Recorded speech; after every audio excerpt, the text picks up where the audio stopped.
Friends, welcome back to the new video guys and my YouTube channel. Friends, today guys we are going to talk about guys how to pair Bluetooth speaker with our phone.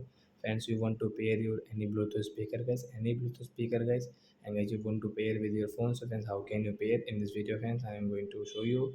So first of all guys, you will have to guys come in your phone settings. So we will on our phone setting to pair our speaker, and guys on your speaker, and guys in your speaker guys you can see guys this Bluetooth icon. So guys press on Bluetooth icon, then guys you can pair it. And guys you will not pair guys, click on guys your Bluetooth icon, guys you will not press, so it will not pair. First click on more connection setting guys, click on Bluetooth setting, and guys on your Bluetooth with refresh setting.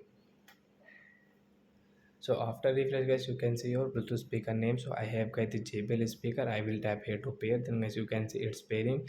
After 3 and 4 seconds guys, it will pair in your phone. So you can see guys active, JBL go active. So means guys it has paired, and guys you can see this icon on your screen. Bluetooth speaker has paired with your Tecno phone. So like that guys you can pair, and guys you can use guys while watching movies, like listening song, you can use it. So I hope friends you have understood how to pair Bluetooth speaker. That's it guys. Thanks for watching. Bye friends.